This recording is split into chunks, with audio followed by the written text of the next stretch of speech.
राजा अजातशत्रु का नाम इतिहास में एक ऐसे शासक के रूप में लिया जाता है जिसने शक्ति और साम्राज्य के लिए अनेक संघर्ष किए, लेकिन उनका जीवन एक ऐसा मोड़ भी देखता है जहां उन्होंने अपनी शक्ति और साम्राज्य को बढ़ाने की लालसा में अपने ही पिता राजा बिंबिसार को बंदी बना लिया था। बिंबिसार, जो महात्मा बुद्ध के शिष्य थे, एक धर्मात्मा राजा थे। अजातशत्रु ने अपनी मां के बहकावे में आकर यह पाप किया था। यह कहानी केवल एक राजा की नहीं है, बल्कि हर उस व्यक्ति की है जो गलती करता है, पछताता है और फिर सुधार के मार्ग पर चल पड़ता है। यह संवाद केवल एक राजा और एक गुरु के बीच का नहीं था। यह उन प्रश्नों का उत्तर है जो हर इंसान के मन में कभी न कभी उठते हैं। क्या पाप क्षमा योग्य है? क्या एक गलती करने वाला इंसान फिर से धर्म और सत्य के मार्ग पर चल सकता है? अपने पिता को बंदी बनाने के बाद भी अजातशत्रु के अपने पिता की हत्या कर दी थी। वह भीतर से अशांत और दुखी रहने लगा। एक दिन उसने सुना कि महात्मा बुद्ध राजगृह में प्रवास कर रहे हैं। बुद्ध के उपदेशों की चर्चा चारों ओर फैली हुई थी। अजातशत्रु ने सोचा कि बुद्ध से मिलने पर शायद उसे अपनी पीड़ा का समाधान मिल सके। एक शांत संध्या में अजातशत्रु बुद्ध के पास पहुंचा। बुद्ध अपने शिष्यों के साथ वट वृक्ष के नीचे ध्यान में लीन थे। राजा ने झुककर बुद्ध को प्रणाम किया और बोला, तथागत, मैं भीतर से बहुत अशांत हूं। मेरी आत्मा मुझे दोष देती है। मैंने अपने जीवन में बहुत पाप किए हैं। मैंने निर्दोष लोगों का खून बहाया, झूठ बोला और अपने स्वार्थ के लिए अधर्म का मार्ग अपनाया। मैंने अपने पिता के साथ बहुत अन्याय किया है। मैंने उन्हें कष्ट दिया और उनका जीवन छीन लिया। अब यह अपराध मुझे खाए जा रहा है। क्या मेरे जैसे पापी को भी कभी शांति मिल सकती है? कृपया मुझे मार्गदर्शन दें। तथागत बुद्ध ने उनकी बात ध्यान से सुनी। उनके चेहरे पर शांति और करुणा का अद्भुत तेज था। कुछ क्षणों तक मौन रहने के बाद उन्होंने एक गहरी सांस ली और शांत स्वर में कहा, अजातशत्रु, यह सच है कि तुम्हारे कर्मों का बोझ तुम्हारे मन और आत्मा को छल्ली कर रहा है। लेकिन यह भी सच है कि कोई भी इंसान इतना पापी नहीं होता कि वह पश्चाताप और सच्चे प्रयास से शांति और मुक्ति प्राप्त न कर सके। राजा अजातशत्रु ने महात्मा बुद्ध से विनम्रतापूर्वक पूछा, हे भगवान, क्या मेरे किए गए कर्मों का फल मुझे अवश्य भोगना होगा? क्या यह नियम अपरिवर्तनीय है?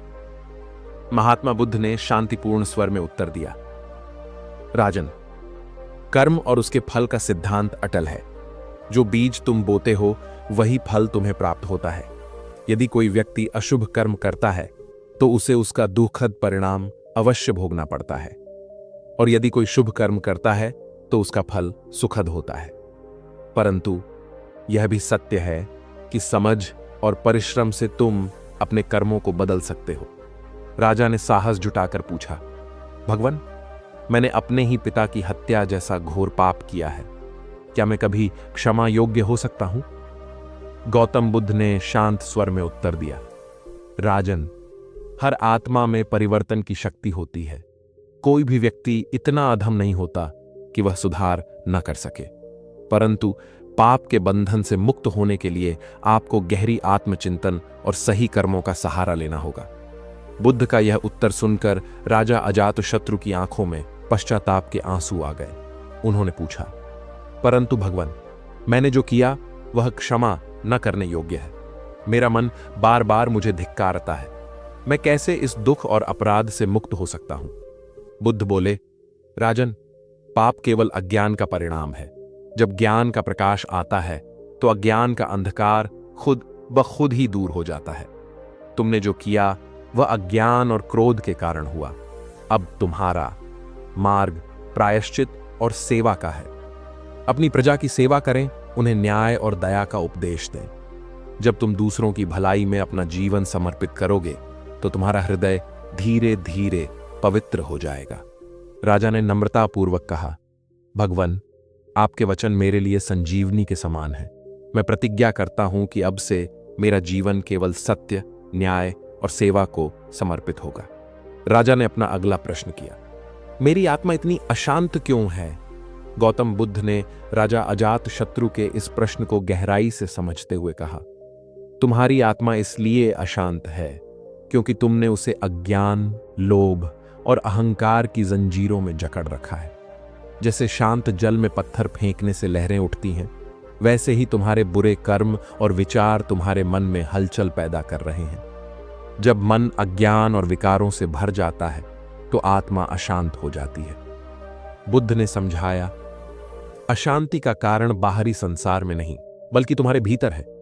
तुमने अपने कर्मों और विचारों से आत्मा को दुख और पश्चाताप से भर दिया है।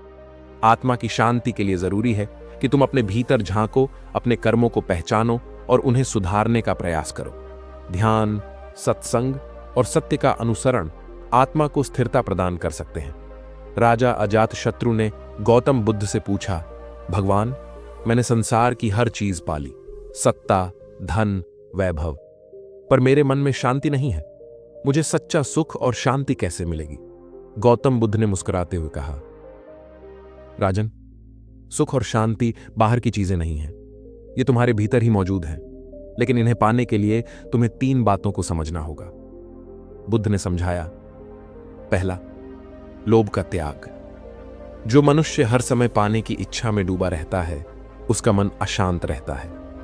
सच्चा सुख देने में है, न कि लेने में। इसलिए जो तुम्हारे पास है उसे बांटने की आदत डालो। दूसरा, ईर्ष्या का अंत। यदि तुम दूसरों से ईर्ष्या या घृणा करते हो तो यह तुम्हारे मन को जलाती रहती है। क्षमा करना और प्रेम से व्यवहार करना ही शांति का मार्ग है। और तीसरा, मोह से मुक्ति। जब तुम्हारा मन इस संसार की वस्तुओं और रिश्तों में अति आसक्त हो जाता है तो तुम्हें पीड़ा होती है। मोह से परे जाकर सत्य और धर्म के मार्ग पर चलने से ही मन स्थिर होता है। बुद्ध ने अंत में कहा, त्याग, सेवा और ध्यान के माध्यम से अपने मन को समझो। जब तुम्हारा मन स्वच्छ और स्थिर होगा, तब सच्चा सुख और शांति तुम्हारे जीवन में अपने आप ही आ जाएगा। महात्मा बुद्ध और राजा अजातशत्रु के बीच यह संवाद जैसे जीवन का एक दर्पण था। अजातशत्रु ने अपने अपराधों का पश्चाताप किया और बुद्ध के उपदेशों को आत्मसात किया। इसके बाद राजा ने अपने शासन में सुधार किया। वह दया और न्याय के मार्ग पर चला और प्रजा के लिए एक आदर्श राजा बना। यह घटना हमें सिखाती है कि चाहे कोई भी कितने ही पापों में क्यों न डूबा हो, सच्चे प्रायश्चित और सही मार्गदर्शन से जीवन को बदला जा सकता है। और इस तरह बुद्ध की करुणा और शिक्षाओं ने एक और आत्मा को अंधकार से प्रकाश की ओर ले जाने का मार्ग दिखाया। अगले वीडियो में फिर मिलेंगे। तब तक के लिए अपना ध्यान रखें और याद रखें, हर दिन एक नई शुरुआत है। हम फिर मिलेंगे एक नई प्रेरणा के साथ। धन्यवाद। नमो बुद्धाय।